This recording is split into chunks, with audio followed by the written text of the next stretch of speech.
We are often haunted by the question, why does God remain silent?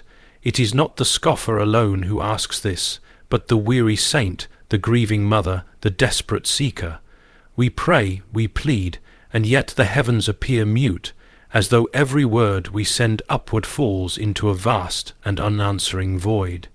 In those moments, our faith feels less like a walk with God, and more like a lonely trek through a winter wood, the snow swallowing our footsteps, the air still, and the path ahead uncertain. But let us consider something strange. Silence in human affairs is rarely meaningless. A friend's silence may be the pause before an important truth. A teacher's silence may be the moment in which the student is left to wrestle, to think, to grow. A composer does not fill every measure with notes, for the rests between them are part of the music's beauty. Could it be that God's silence is not absence, but a deliberate and purposeful pause? We are creatures accustomed to noise, constant information, instant replies, quick assurances. But God deals in eternity, not immediacy. His purposes are not bound to the restless clock on our walls, but to the slow, eternal sweep of his perfect will. What we call delay, he calls preparation. What we call unanswered, he calls the shaping of the soul. And the shaping of the soul is rarely done in the clamour of immediate gratification. Think of a child being taught to walk. At first, the parent holds the child's hand with unwavering grip, but there comes a moment when that hand must be withdrawn, not in cruelty, but in trust. The silence of the hand is not abandonment. It is a sign that the child is ready to take steps in faith. If God's presence always came with constant visible and audible reassurance, our faith would never grow beyond infancy. We would be forever dependent on the tangible and never learn to trust the unseen. Some imagine God's silence as the withholding of himself, but perhaps it is the deepening of our hearing. The absence of thunder makes us notice the whisper of the wind. The lack of lightning makes us see the faint stars. In his silence, God may be attuning us to the subtler notes of his presence, those we could not hear if he spoke in constant trumpet blasts. It may also be that the silence is mercy. Were he to speak every answer immediately, would we ever learn to endure, to search, to hunger? Hunger is unpleasant, but it is the very thing that drives us to bread. The ache of longing for his voice may be the tool that keeps us seeking him with an earnestness that comfort could never produce. And then there is the possibility that the silence is a form of his answer, an answer that says, "Trust me." Sometimes the question we ask is not the one we truly need answered. We beg for why and how, but he gives us instead a holy stillness, as if to say, "I am enough for you even here." In the end, the silence of God is not a blank page in the story.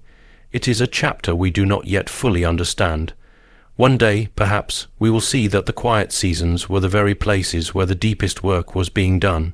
We will look back and realize that in his silence he was not far, but nearer than we dreamed, teaching us, shaping us, holding us unseen. God's silence is not absence, but a deliberate pause, meant to deepen trust and shape our faith. There are seasons when the soul feels as though it stands before a shut door, knocking until the knuckles ache, yet hearing no movement on the other side. We interpret that stillness as rejection, imagining that the one we seek is either too far away to hear or unwilling to respond. But such conclusions spring from impatience and a narrow vision of time. The Creator of all does not measure moments by our urgent seconds, but by the eternal purposes he holds in his hands. Silence is not a withdrawal of his care, but a different form of his speaking, a language that must be learned through waiting. The pauses in our journey with him are like the rests in music. They appear as emptiness on the page, but without them the song would be shapeless noise. A composer knows that space between notes creates anticipation, heightens the impact of the next chord, and allows the listener to feel the weight of the melody. In the same way, God allows space between his interventions to refine our ears and hearts for what comes next. Faith that has never been made to wait remains shallow, just as a seed buried in darkness cannot sprout without the unseen work of time and pressure, so trust cannot mature without seasons where it stands without immediate proof. If God were to answer every prayer the instant it left our lips, our faith would be no more than a reflex. Real trust grows when we continue to walk even when the map is hidden. This deliberate pause calls us to lean not on the visible or the audible, but on the unshakable truth of his nature. The parent who lets a child walk without holding the hand is not abandoning the child, but expressing confidence in the steps that can now be taken. This is the pattern of the divine teacher, at first guiding us closely, then, in his wisdom, withdrawing the immediate signs of his nearness so that we may discover the strength he has already given. In this way, the silence becomes part of the lesson. It forces us to anchor our hope in what cannot be touched or seen. It strips away the reliance on fleeting emotions and demands that we believe his promises even when our senses provide no confirmation. The pause invites us to search more deeply, to remember his past faithfulness, to open Scripture with greater hunger, and to pray with a persistence that would never have been born in a season of constant affirmation. Trust forged in silence becomes the kind of faith that endures storms, the kind that holds fast when every visible sign points toward doubt. The apparent stillness of God can be like the stillness before dawn. It is not the absence of light, but the quiet preparation for its arrival. Beneath the horizon, the sun is already moving toward us. Beneath the silence, God is already shaping the answers, preparing the path, working in ways hidden from our limited sight. This deliberate pause is his invitation to grow beyond the need for constant reassurance, to live in the assurance that his character does not change with our circumstances. It is here, in the seeming absence, that faith is tested, stretched, and made resilient. It is here that we learn to walk by trust rather than by sight, and to find that the one we thought was silent was, all along, speaking in a language deeper than words. Silence teaches us to notice his subtler presence and rely on him beyond immediate answers. When the obvious signs of God's activity seem to fade, the soul is pushed into a different kind of listening. We become aware that his presence is not always in the earthquake, the fire, or the wind, but in the gentle whisper that could easily be overlooked. In times when prayers seem to echo back without reply, the believer learns to search for God not only in the dramatic interventions, but in the quiet workings of daily life. The very act of paying attention in the silence refines spiritual sight. We start to see him in the patience he is building within us, in the unexpected kindness of a friend, in the peace that settles on the heart without explanation. These are not lesser manifestations of his nearness. They are the threads of grace woven into the fabric of ordinary days. Without silence, we might rush past them, always chasing the next unmistakable sign. But when the louder confirmations are withheld, our hearts learn the value of a God who dwells as much in the small as in the great. The absence of immediate answers also confronts our tendency to treat God as a means to our ends rather than the end himself. If every request brought a swift and tangible result, we might seek him only for what he gives and not for who he is. The quiet seasons strip away the transactional mindset and replace it with a deeper relationship, one that finds contentment in his presence regardless of outcomes. Relying on him beyond immediate answers requires surrendering the timeline we prefer and trusting his wisdom over our perception of urgency. It means accepting that the lack of movement we see does not mean a lack of movement in his plan. Much like roots growing deep beneath the soil during the winter, unseen progress often takes place where our eyes cannot follow. In these moments, God's work in us is often more significant than the work we hope He will do for us. Silence becomes a kind of training ground where dependence on His character takes precedence over dependence on His immediate intervention. It compels us to rehearse the truths we know rather than the fears we feel. It presses us to recall the times He has carried us before, the prayers He has answered in ways better than we imagined, and the promises in His Word that remain unbroken across centuries. We begin to realize that His presence is not an occasional visitor to our lives, but the steady atmosphere in which we live, whether or not we sense it in every moment. Learning to rely on Him in this way transforms the way we navigate life's uncertainties.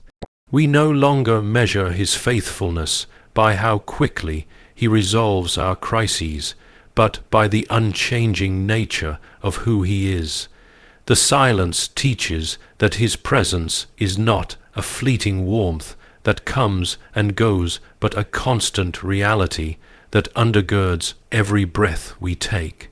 Even when He withholds the immediate answer, He never withholds Himself. And when we finally perceive that, the silence ceases to feel like abandonment and instead becomes an invitation to go deeper, to rest in the assurance that the God who seems hidden is, in truth, nearer than we ever dreamed in stillness.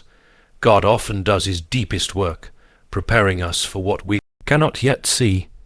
We live in a world that measures value by activity, where progress is counted in visible results and constant motion is mistaken for productivity. Yet the way of God often runs in the opposite direction. There are times when He leads us into a season that feels still, as though nothing is moving, nothing is changing, and our prayers are suspended in midair. But just as a seed lies hidden beneath the soil before it breaks into the light, there is an unseen process taking place that is essential for what is to come. Stillness is not inactivity, it is preparation. The roots of faith grow deepest when they are forced to reach downward into the unseen, anchoring themselves not in immediate relief, but in the steadfast promises of God. The unseen seasons strip away the illusion that we control the pace of our own growth. They remind us that it is God who appoints the times and seasons, and that His work in us is not rushed by our impatience. Like the careful work of an artist layering paint, much of the beauty he creates cannot be done in haste. Each stroke may seem insignificant up close, but step back and the pattern begins to emerge. So it is with the quiet work of God in our lives, small, hidden, and deliberate, building towards something we are not yet ready to behold. In these still seasons, God often refines qualities that can only be formed in waiting: patience, humility, endurance, and a deeper dependence on Him. We may long for a swift answer or a sudden breakthrough, but He is shaping in us a character that can carry the weight of the blessings and responsibilities that lie ahead. Without the stillness, we might step into the next chapter unprepared, our faith shallow, our roots fragile. The quiet work also creates space for us to see ourselves more clearly.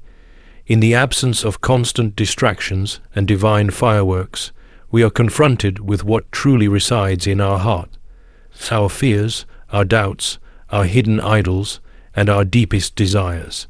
It is in this space that God performs the delicate work of aligning our hearts with His, pruning what hinders and planting what will bear fruit in due season. Stillness is also a safeguard. There are doors we are eager to walk through that, if opened too soon, could harm us more than bless us. God's restraint is often His protection. While we see only the moment, He sees the full horizon. The delay that frustrates us today may be the very thing that saves us from heartbreak tomorrow. Just as a wise builder does not rush the laying of a foundation, God will not rush the formation of the strength we need to stand in the future he is preparing. In the stillness, he also deepens our capacity to recognize his voice. Without the constant rush, we become attuned to the subtle ways he leads, the gentle nudge, the quiet conviction, the peace that surpasses understanding. These are skills that will serve us long after the silence lifts. And when the time comes for the next step, we will move not in panic or uncertainty, but with the quiet confidence of those who have learned to trust the one who works in hidden ways. What we cannot yet see is not beyond his sight. What we do not yet understand is already held within his perfect plan. In stillness, he shapes us for a future that will one day make sense of the present silence.